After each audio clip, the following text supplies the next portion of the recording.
मध्य प्रदेश की कोर्ट ने आज बड़ा फैसला सुनाते हुए धार की भोजशाला को वाग्देवी मंदिर माना है। शुक्रवार को दिए फैसले में हाई कोर्ट ने कहा कि हमने पुरातात्विक और ऐतिहासिक तथ्यों एएसआई की सर्वे रिपोर्ट पर विचार किया है। एएसआई एक्ट के प्रावधानों के साथ साथ अयोध्या मामले को भी आधार माना। हाई कोर्ट ने कहा कि ऐतिहासिक और संरक्षित जगह देवी सरस्वती का मंदिर है। केंद्र सरकार और एएसआई ये फैसला लें कि भोजशाला मंदिर का मैनेजमेंट कैसा रहेगा। 1958 एक्ट के तहत इस प्रॉपर्टी पर पूरा मैनेजमेंट एएसआई के हाथ में ही रहेगा।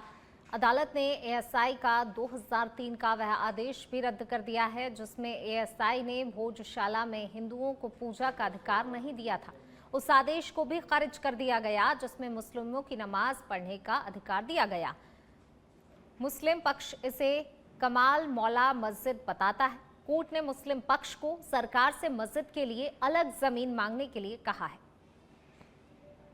आज गौशाला के केस में ऑनरेबल इंदौर हाई कोर्ट का बहुत ही ऐतिहासिक फैसला आया है, जिसमें ऑनरेबल इंदौर हाई कोर्ट ने जो एएसआई का 7 अप्रैल 2003 का ऑर्डर है उसको पार्शियली क्वैश किया है और हिंदू समाज के लोगों को वहां पे पूजा पाठ का अधिकार दिया है।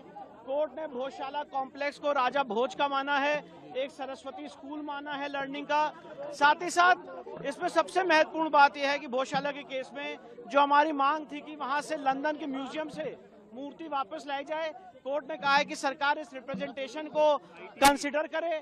और साथ ही साथ कोर्ट ने यह भी कहा है कि जो मुस्लिम पक्ष हैं वो सरकार को रिप्रेजेंटेशन दे सकते हैं, जो रिस्पोंडेंट नंबर 8 है मौला कमालुद्दीन की तरफ से, और उनको अल्टरनेट लैंड देने के लिए सरकार उस पर विचार करे।